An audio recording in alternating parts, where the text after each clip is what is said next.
우리 빛과 소금이라는 말은 참 많이 사용되는 크리스천 사이에서도 많이 통용되는 말이고, 제가 알기로는 옛날에 가수 중에서도 뭐 빛과 소금이라는, 저는 전혀 알지 못합니다만 이름이 있었던 것 같습니다. 어찌됐든 우리는 세상의 빛이다, 세상의 소금이다라는 말들을 통해서 우리의 정체성을 확인하고는 합니다. 그렇다면 오늘 본문에 나타나고 있는 세상의 소금이다라는 의미에 대해서 한번 살펴봅시다. 먼저 그 앞에 산상수훈 우리가 팔복을 함께 살펴보았습니다.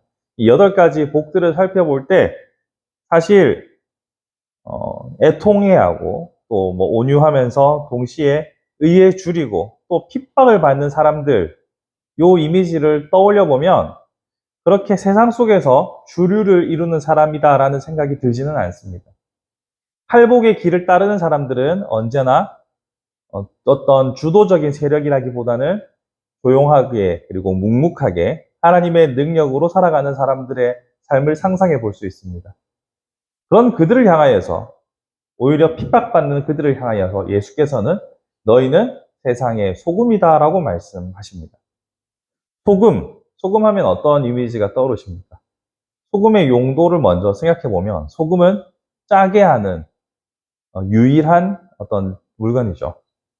음식에 짠맛이 없다면 음식을 즐기는 즐거움이 거의 대부분 사라지지 않을까요? 또 소금은 부패하지 않게 하는 그런 기능을 또 가지고 있다라고 우리는 잘 알고 있습니다. 바닷물이 썩지 않는 것처럼, 또 우리 고등어 간을 할 때처럼 소금에 염지를 해서 부패하지 않게 하는 그런 기능도 우리는 생각해 볼 수 있지요.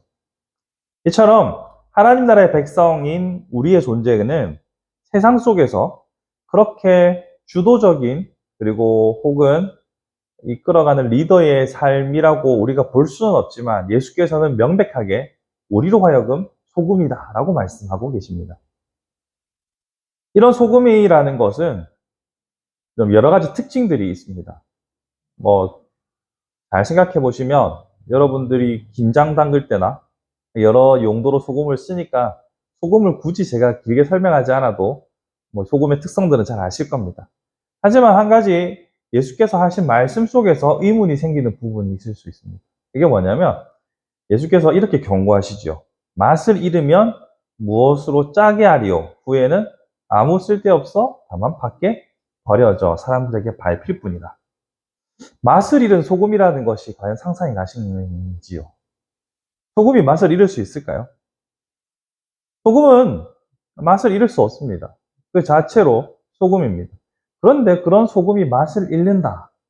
예수께서 하신 말씀, 우리가 소금인데 우리가 소금으로서 더 이상 맛을 내지 못하는 상황, 이런 상황이라는 것은 사실 형용 모순 같은 느낌은 좀 있습니다.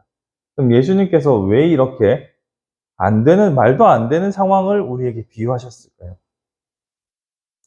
먼저 소금은 제가 맛을 잃지 않는다라고 말씀드렸잖아요. 소금은 그렇습니다. 소금은 존재가 곧 기능입니다. 그러니까 소금도 뭐 덜 짜거나 더 짜게 하거나, 지금 소금이 맛이 좀 가가지고 얘는 좀 덜 짜고 얘는 아직 쌩쌩해가지고 많이 짜고, 이렇게 등급이 있는 것이 아니라 소금이면 소금이고 소금이 아니면 아닙니다. 다시 말해서 존재가 곧 기능입니다. 기면 기고 아니면 아닌 거죠. 이처럼 우리가 소금이다라고 예수님께서 말씀하셨을 때 우리는 존재 자체에 대한 문제로 고민해야 합니다. 우리가 소금이냐 아니냐, 소금이냐 아니냐를 따져봐야 된다면, 그러면 어떻게 해야 소금이 되는가를 다시 한번 묻게 되죠. 어떻게 하면 소금이 될까요? 소금이 되어야 하는 것은, 소금이 되는 길은 우리에게 있지 않습니다. 사실 우리가 어떻게 해야 할까요? 제가 말씀드리지만 소금이 되는 길은 우리에게 있지 않습니다. 왜 그런지 살펴보겠습니다. 먼저 우리가 소금이 되기 위해서 어떤 선행을 하고 하나님 보시기에 올바르다라고 생각하는 율법의 일들을 다 한다고 해서 우리가 소금이 될까 생각해 보면 성경도 또 역사도 우리에게는 아니다라고 설명을 합니다. 하이델베르그 요리문답 62문을 보면 이와 같은 질문이 있습니다. 우리의 선행은 왜 하나님 앞에서 의가 될 수 없으며 의의 한 부분조차 될 수 없습니까? 라는 질문이 있습니다. 그에 대한 답은 이와 같습니다. 하나님의 심판대 앞에 설 수 있는 절대적으로 하나님의 심판대 앞에 설 수 있으려면 절대적으로 완전해야 하고 모든 면에서 하나님의 율법과 일치해야 합니다. 그러나 우리가 이 세상에서 행한 최고의 행위라도 모두 불완전하며 죄로 오염되어 있습니다. 이것이 하이델베르그가 말하는 우리의 행위에 대한 물음과 답입니다. 다시 말해서 예수께서는 너희가 소금이다 라고 말씀하셨을 때 우리의 존재가 변했고 존재는 곧 기능이기 때문에 우리는 짜게 하는 사람들입니다. 근데 우리가 짜게 하지 못했다라는 말은 존재가 아직 완전히 변하지 않았다는 말도 됩니다. 그리고 그 존재가 변하는 방식은 우리의 노력 여부를 떠나서 예수 그리스도께서 하시는 일이라는 겁니다. 이걸 로마서 11장에서는 젖붙임이라는 표현으로 씁니다. 원기둥, 뿌리와 기둥이 있고 여기에 성경은 도로감람나무라고도 하고 요새 표현은 올리브나무라고도 하는데 젖붙임을 받았을 때 그 뿌리로부터 올라오는 영양분을 받을 때에만 온전히 제 가지의 기능을 하는 것이죠. 다시 말해서 소금이라고 우리를 말씀하셨을 때는 소금이냐 아니냐가 중요한 문제인 것이고 소금이냐 아니냐의 문제는 우리가 그리스도께 온전히 붙어 있느냐 아니냐의 문제라는 겁니다.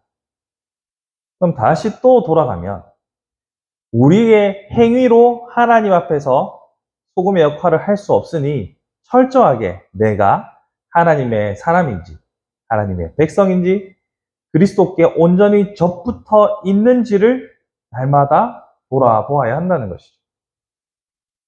그리스도께서 우리를 변화시키면 우리의 존재를 변화시키면 우리의 삶은 자연스럽게 따라가는 겁니다.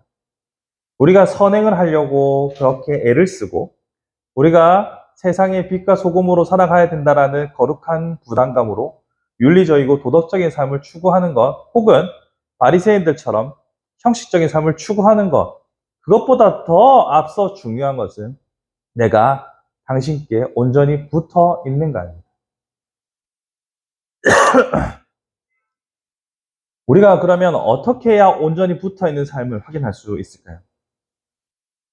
그리스도께 접붙임을 받은 자는 그 안에서 누리는 양분이 우리를 키우기 때문에 우리의 삶은 자연스럽게 하나님께 속한 삶이 됩니다. 우리의 삶의 모든 중심이 나를 드러내기 위한, 나의 복을 위한 행실이 아니라 그분을 향한 마음으로 나의 삶의 모든 일들이 결정이 됩니다. 그렇기 때문에 우리가 접붙임을 받은 자로서 그 원 뿌리에서 올라오는 영양분, 다른 말로 하면 은혜를 사모하며 살아가는 것이 소금으로서의 삶의 가장 중요한 핵심입니다. 나는 소금이니까, 나는 빛이니까, 나는 크리스천이니까 세상에서 무언가 달라야 해 라고 하는 거룩한 부담감 제가 부정하지는 않겠습니다만 그보다 앞서서 중요한 것은 나는 과연 그리스도와 친밀하게 연결되어 있는가? 나는 그분의 영향 아래에서, 그분의 은혜 아래에서 그분을 따르는 삶을 기뻐하는가? 생각해 봐야 합니다. 그렇게 구하는 자에게 하나님께서는 성령님을 통하여서 주의 마음을 주십니다. 빌립보서에서 분명히 마음의 소원을 둬서 당신의 뜻을 이루게 하신다고 하셨지 않습니까? 그 마음의 소원을 주시는 그분과 날마다 붙어있는 삶, 그분의 영향 아래에 살아가는 삶, 그런 삶을 꿈꾸는 것이 바로 소금의 삶이라는 거죠. 소금은 숨길 수가 없습니다. 소금은 어디에 있든지 분명 자기의 존재감을 드러냅니다. 그런 소금의 삶을 살아가기 위해서 존재가 곧 기능이고 우리의 존재가 소금이 되는 사는 삶, 이러한 삶을 꿈꾸며 하나님과 나 자신의 관계를 한 번 더 생각해 볼 수 있기를 바랍니다. 여러분, 항상 거룩한 부담감으로 살아가실 거라고 생각합니다. 나는 크리스천이니까, 나는 사람들이 교회 다니는 사람이니까 라고 여러분 나름대로 부담감, 거룩한 부담감을 가지고 살아가실 거라 생각합니다. 예, 그것도 잘하고 계시는 겁니다. 하지만 언제까지 그런 다른 사람들의 시선에만 신경 쓰면서 살아가다 보면 어느샌가 지쳐있는 나를 발견하게 될 겁니다. 하지만 내가 존재 자체가 소금이 되어서 그냥 하나님께서 기뻐하시는 길을 즐거이 행하다 보니 하나님의 사람으로 세상에 소금이 되었다. 이것이 바로 성경이 또 주께서 우리에게 요구하시는 삶의 태도이지 않을까 생각해 봅니다. 말씀을 정리해 보겠습니다. 예수께서는 우리를 소금이라고 하셨고 그 소금의 역할도 소금의 존재도 분명히 우리에게 말씀해 주십니다. 또 그 소금이 되는 길은 우리 안에 있지 않다는 것 또한 우리는 확연하게 발견하게 됩니다. 오직 예수께 온전히 접붙임 바 되어서 주께서 주시는 능력과 기쁨으로 주께서 주시는 순전하고 거룩한 자원하는 심령으로 우리의 마음의 소원을 통하여서 하나님의 뜻을 이루어가는 삶을 살아갈 수 있는 저와 여러분들의 복된 소금의 삶이 되기를 축복합니다.